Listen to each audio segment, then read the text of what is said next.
నమస్కారం మిత్రులారా. హీలింగ్ వాస్తు తెలుగుకి స్వాగతం.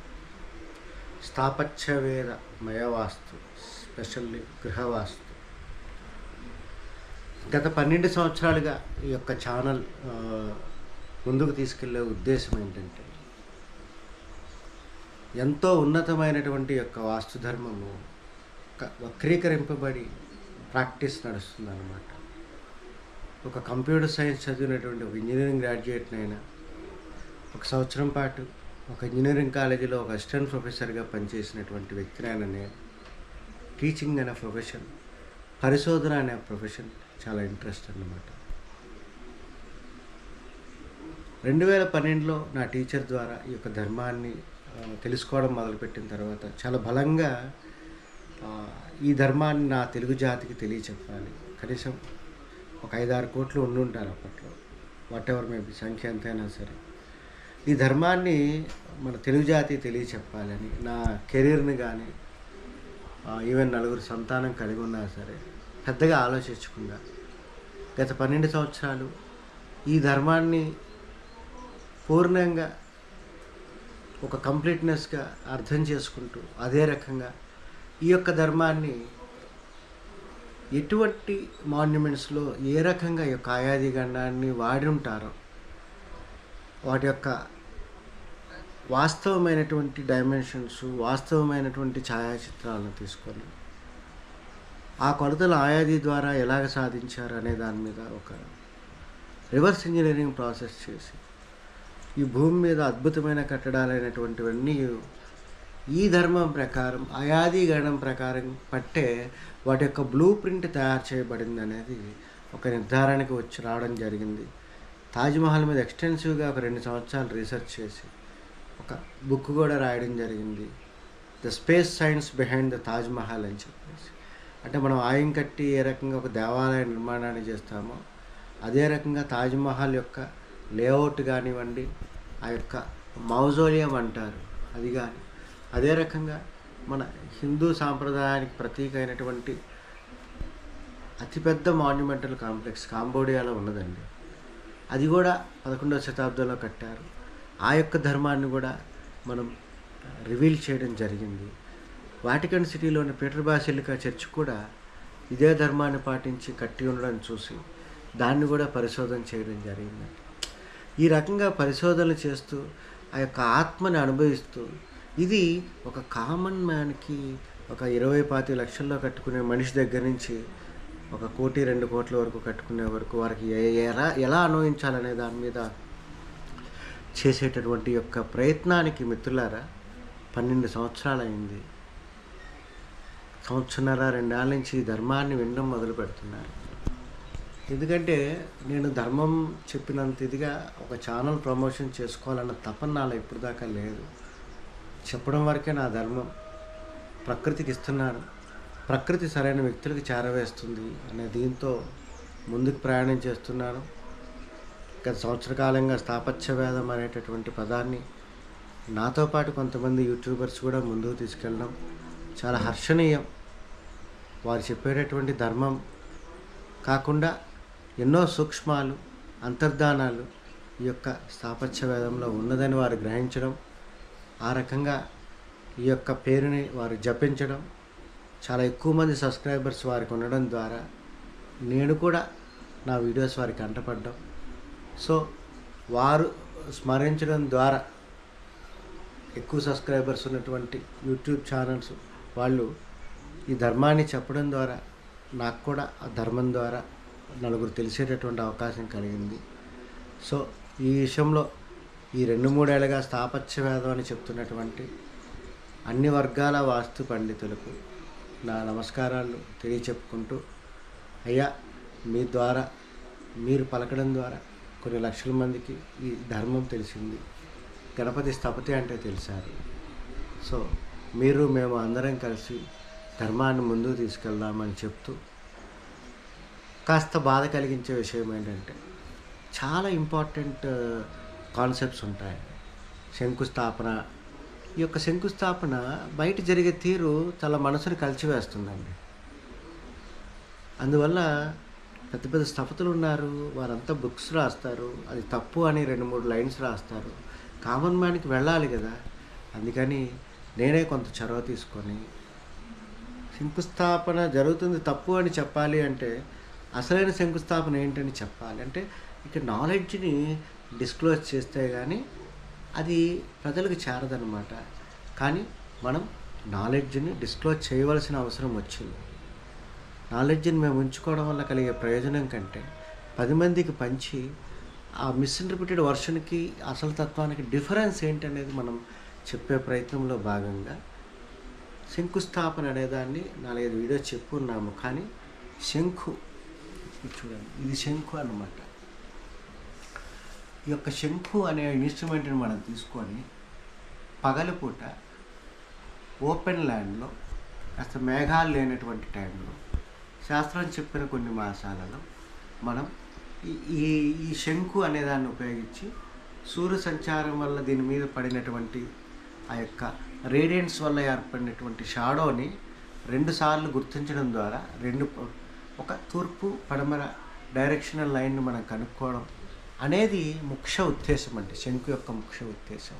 అందులో భాగంగా ఇంతకుముందు ఉన్నటువంటి ప్రీవియస్ వీడియోలో మనం ఈ యొక్క శంఖు యొక్క ఎత్తు ఏ రకంగా ఉండాలి, ఈ యొక్క బేస్ యొక్క ప్రమాణం ఏ రకంగా ఉండాలి, దీని డయామీటర్, అదే రకంగా దీనిపైన ఎపెక్స్ యొక్క ఇది ఎలా ఉండాలి అని తెలియచెప్పడం జరిగింది మిత్రులారా. ఇప్పుడు ఈ యొక్క ఎక్స్పెరిమెంట్ చేయాలనుకున్నప్పుడు ఆ యొక్క స్థలాన్ని కనీసం 10 అడుగులు బై 10 అడుగులు అంటే 100 చదరపు అడుగులు అన్నటువంటి భాగాన్ని ఒక సరిలెవెల్ చేసిన తర్వాత మనం దీనిని మధ్యగా నుంచోపెట్టి ఇది ఎంత ఎత్తున్నదో అంత ఎత్తు రేడియస్గా తీసుకొని ఒక సర్కిల్ అనేది గీయడం ద్వారా ఈ ఎక్స్పెరిమెంట్ మొదలవుతుంది. సో ఇప్పుడు ఈ యొక్క వీడియో యొక్క ఉద్దేశం కూడా ఆ యొక్క ప్రమాణం ఏంటి, ఆ యొక్క రేడియస్ తీసుకునేటటువంటి ప్రమాణం ఏంటి, ఎలా గీస్తారు అనేది ఈ యొక్క వీడియోలో చూద్దాము. తర్వాత వీడియోలో మనం ఆ షాడోస్ని ఎలా సాధిస్తాము అంటే ఒక తూర్పు పడమర లైన్ని ఎలా సాధిస్తాము, మరి ఒక వీడియోలో ఈ తూర్పు పడమర లైన్ను ఉపయోగించి మనం ఉత్తర దక్షిణ లైన్ని ఎలా ఇచ్చేస్తాము. తద్వారా శంకుస్థాపన అనే ప్రాసెస్ ముగుస్తుందన్నమాట. అనగా శంకుస్థాపన చేయాలి అంటే పూర్ణంగా ఒక రోజంతా పగలు మనం కేటాయించాల్సి ఉంటుందన్నమాట. కానీ ప్రత్యేకంగా ఈక్వినాక్స్ డేస్లో మాత్రము చేసేటటువంటి ఈ యొక్క శంకుస్థాపన వల్ల మనకు అపఛాయ అనేది రాదు. అంటే ఉత్తర దక్షిణాయనాల సంబంధించినటువంటి ఆ యొక్క డే టైం వేరియేషన్ అనేది రాదు. కాబట్టి ఆ రోజు వచ్చినటువంటి తూర్పు పడమర లైన్ ఏదైతే ఉందో అది భౌగోళికంగా చాలా ఎగ్జాక్ట్గా కరెక్ట్గా ఉంటుందన్నమాట. ఓకే. సో అందువల్ల ఆ 2 రోజులు చేస్తే కాస్త లేమ్యానికి కూడా అంటే శాస్త్రం తెలియని వాళ్ళకి కూడా దిక్కు కరెక్ట్గా వస్తుందండి. మిగతా 363 రోజులు మిగతా మాసాల్లో మనం చేసినప్పుడు ఆ యొక్క వేరియేషన్ ఏదైతే ఉందో అపఛాయ అని చెప్పి చెప్తాం అన్నమాట.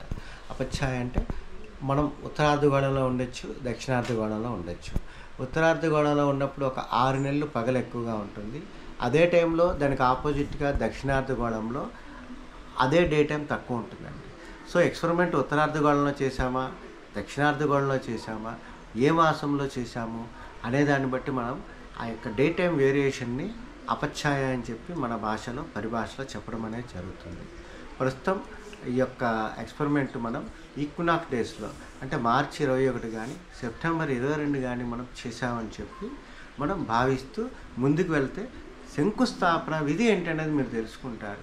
తద్వారా భూమి పూజ చేసేటప్పుడు ఇటువంటి శంకు ఆకారంలో ఉన్న ఒక మినియేచర్ మోడల్ని భూమిలో పాతిపెట్టడం మానేస్తారు, సత్యాన్ని తెలుసుకుంటారని ఆశిస్తూ ఇప్పుడు నేను గ్రౌండ్లో దీని చుట్టూ ఒక వృత్తం ఏ రకంగా తీసుకోవాలి, ఏ ప్రమాణంగా తీసుకోవాలి అనేది చెప్పడం అనేది జరుగుతుంది మిత్రులారా. సో మీరు దీన్ని నేను యాక్చువల్గా ఎక్స్పెరిమెంట్ చేసేటప్పుడు ఈ రకంగా నేను మధ్యలో పెట్టడం అనేది జరుగుతుంది.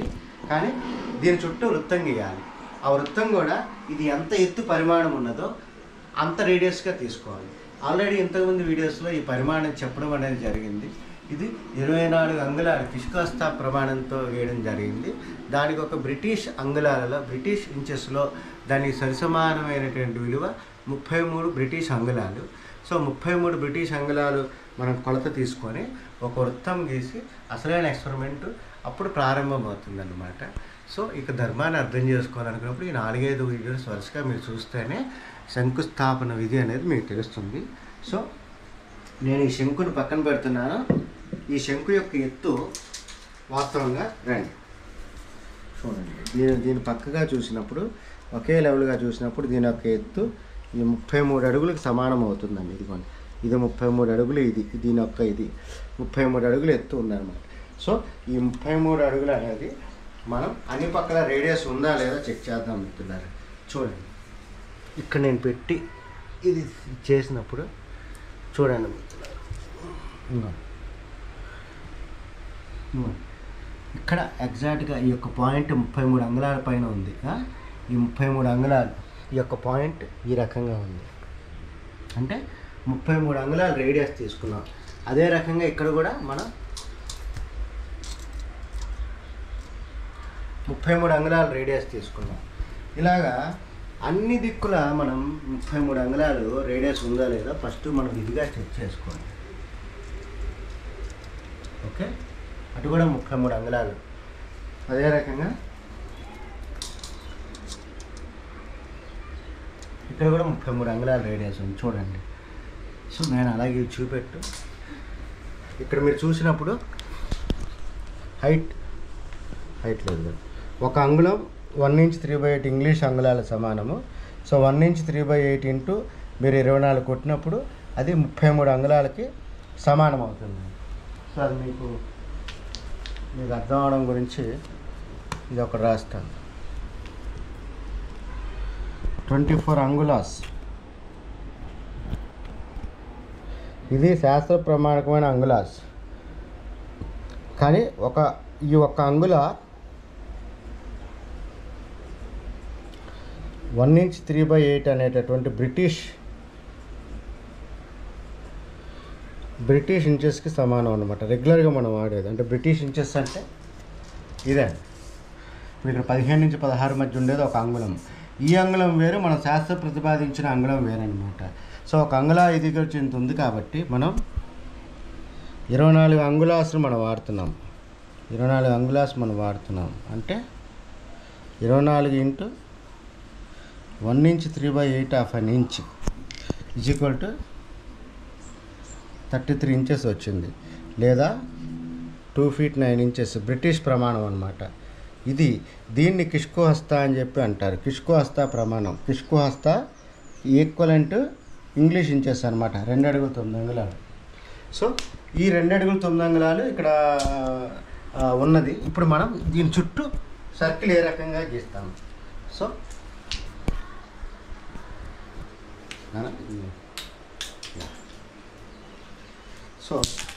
కొంత ఇబ్బందికరంగానే ఉంటుంది నాకు, but okay will try it. అంత యాక్యురస్గా రాకపోయినా నన్ను మన్నించండి, ఎందుకంటే మీకు ఎక్స్ప్లెయిన్ చేయాలి అనే ఉద్దేశంతో చేసింది అవునా. ఓకే,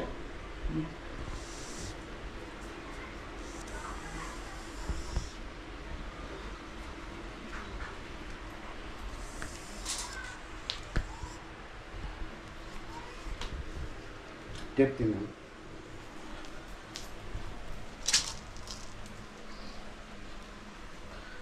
షూట్ అవుతుందా?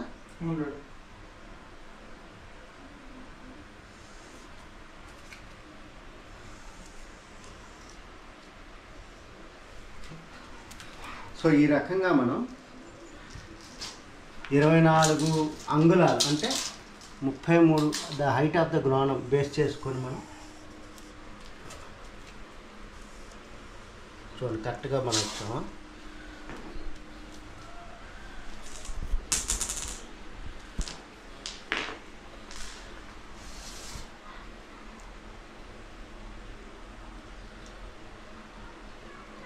ఓకే,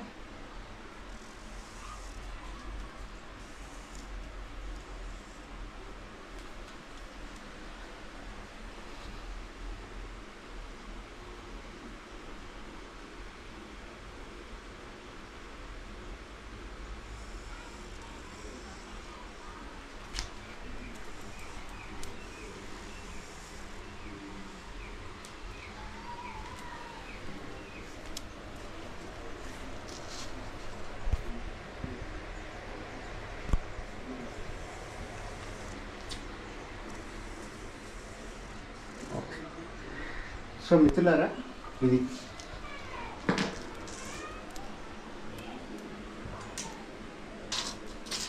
ఈ రకంగా మీరు అబ్జర్వ్ చేసినప్పుడు ఇక్కడి నుంచి ఇక్కడి వరకు మనం రేడియస్ తీసుకునేటప్పుడు మనకి ఒక కిష్కు వస్తా అంటే 33 బ్రిటిష్ ఇంచెస్కి సమానంగా ఉంటుంది. అదొకసారి నేను కొలిసి చూపెడుతున్నాను.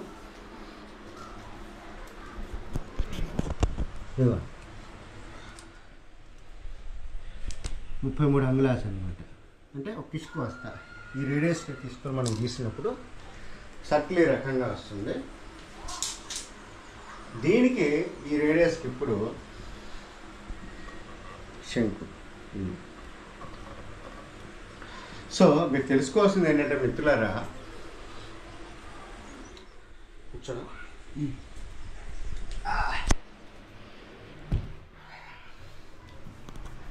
ఇప్పుడు మనం ఈ లైన్ గీసాం అనమాట. దీని చుట్టూ ఈ యొక్క లైన్ అనేది గీసాము. మొత్తం నేలంతా ఒక లెవెల్గా ఉండేటట్టు చూసుకొని మనం దీని మధ్యలో ప్లేస్ చేసాం. ఇప్పుడు ఎక్స్పెరిమెంట్ మొదలవుతుంది. అంటే డే టైం ఉదయమే మొదలుపెట్టినప్పుడు సూర్యోదయం తూర్పు నుంచి వచ్చి దాని యొక్క షాడో రేడియన్స్ దీని మీద పడుద్ది. అప్పుడు దీని షాడో అలా దూరం నుంచి సూర్యుడు ఇలాగా దక్షిణానికి వస్తూ ఉంటాడు, తూర్పు నుంచి ఆగ్నేయం మీదుగా. అప్పుడు అది అలా డిమినిష్ అవుద్ది. డిమినిష్ అయ్యి ఇలాగా ఇక్కడ ఒక చోట పడుతుంది. అలా మళ్ళీ నీడ ఇలాగ వస్తూ సూర్య సంచారం ఇలాగ వెళ్తుంటుంది. నీడ ఇలాగ డిమినిష్ అవుతుంది. మధ్యాహ్నానికి అది ఒక చోట యూనియన్ అవుతుంది. యూనియన్ అయ్యి మళ్ళీ ఇలాగ వచ్చేటప్పుడు ఇలా వచ్చి ఇక్కడ ఎక్కడో పడుతుంది అనమాట. సో ఈ 2 పాయింట్స్ కలుపుతాం, ఉదయం పాయింట్ని సాయంత్రం పాయింట్. తద్వారా మనకి ఒక లైన్ వస్తుంది. ఆ 2 పాయింట్స్ కలుపుతాం. అది తూర్పు పడమరగా లైన్ అనమాట ఆ రోజుకి. నెక్స్ట్ దాంట్లో మనం రియల్ ఎక్స్పెరిమెంట్ చేద్దాం.